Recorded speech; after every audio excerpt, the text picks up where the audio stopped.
6 മണിക്കൂറിൽ 24 കിലോമീറ്റർ ചുറ്റളവിൽ 3 വീടുകളിലായി 5 മനുഷ്യരെ അടിച്ചടിച്ച് കൊന്നൊടുക്കി. 6 പേരുടെ മരണവും ഏതാണ്ട് സ്ഥിരീകരിക്കും. 5 മരണം സ്ഥിരീകരിച്ചു കഴിഞ്ഞു. ഉമ്മ ഇതിപ്പോൾ ആദ്യമായിട്ടാണോ നമ്മുടെ നാട്ടിൽ നടക്കുന്നത്? ഇതൊരു ഒറ്റപ്പെട്ട സംഭവമാണോ? അല്ല. സ്വന്തം മകൻ ഉമ്മയെ വെട്ടിക്കൊല്ലണത് ഇതാദ്യമല്ല.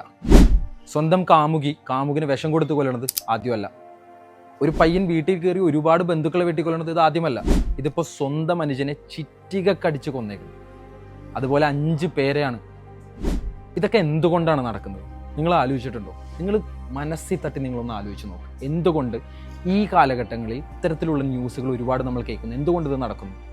നമ്മളെല്ലാവരും ഈ ന്യൂസിലൊക്കെ കാണുന്ന പോലെ ഡ്രഗ്സ് കൊണ്ടാണോ? അങ്ങനെ ഡ്രഗ്സ് കൊണ്ടാണെങ്കിൽ ഈ കഴിഞ്ഞ കുറച്ച് കാലയളവായിട്ട് നമ്മുടെ നാട്ടിൽ എന്തുകൊണ്ടാണ് ഇത്രയും ഡ്രഗ്സ് സുലഭമായിട്ട് കിട്ടുന്നത്?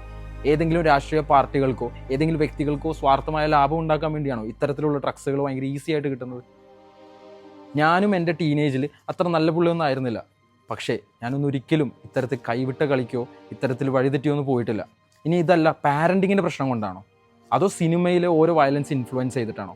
നിങ്ങൾക്ക് എന്താണ് തോന്നുന്നത്? നമ്മുടെ റീസെൻ്റ്ലി ഷാരോൺ വധക്കേസിൽ മുഖ്യപ്രതിയായ ആ പെൺകുട്ടിയെ തൂക്കിക്കൊല്ലുമെന്ന് നമ്മൾ വിചാരിച്ചിട്ട് അപ്പീൽ കൊടുത്ത് ഇറങ്ങിപ്പോകുന്നില്ലേ? പൃഥ്വിരാജ് പറഞ്ഞ പോലെ ഒരു പട്ടിയെ കൊന്നാൽ ചോദിക്കാൻ മനുഷ്യരുള്ള ഈ ഒരു നാട്ടിൽ ഒരു മനുഷ്യനെ കൊന്ന ഒരു പട്ടിയും വരില്ല എന്നുള്ളൊരു ധാർഷ്ട്യം എവിടെ നിന്ന് വന്നു?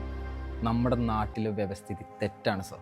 കൊല്ലുന്നവൻ എന്തിനാണ് കൊല്ലുന്നതെന്നോ കൊല്ലപ്പെടുന്നവൻ എന്തിനാണ് കൊല്ലപ്പെട്ടതെന്നോ അറിയാത്ത ഒരു കാലഘട്ടത്തിലൂടെയാണ് നമ്മൾ കടന്നുപോയിക്കൊണ്ടിരിക്കുന്നത്. ഈ കാലഘട്ടത്തിലെ എല്ലാ യങ്സ്റ്റേഴ്സും എല്ലാ ടീനേജേഴ്സും ഇതുപോലെയാണെന്ന് ഞാൻ അവകാശപ്പെടുന്നില്ല. എൻ്റെ ഈ വീഡിയോ കണ്ടുകൊണ്ടിരിക്കുന്ന സ്വന്തം കുടുംബങ്ങളെയും സ്വന്തം മാതാപിതാക്കളെയും സ്വന്തം ഉറ്റവരെയും ഉടയവരെയും സ്വന്തം ജീവന് തുല്യം സ്നേഹിക്കുന്ന ഒരുപാട് വ്യക്തികളുണ്ട്. നിങ്ങളോടാണ് ഞാൻ ചോദിക്കുന്നത്, എന്തുകൊണ്ടാണ് നമ്മുടെ നാട്ടിൽ ഇത്തരത്തിലുള്ള ഇൻസിഡൻസ് വീണ്ടും വീണ്ടും നടക്കുന്നത്? നമ്മുടെ നാട്ടിലെ നിയമങ്ങൾ പൊളിച്ചെഴുതാതെ, നമ്മുടെ നാടിൻ്റെ നിയമവ്യവസ്ഥിതി മാറാതെ ഇത് ഒരിക്കലും ഇതിനൊരു അറുതി വരാൻ പോകുന്നു. ഇനി നിങ്ങൾ പറഞ്ഞു.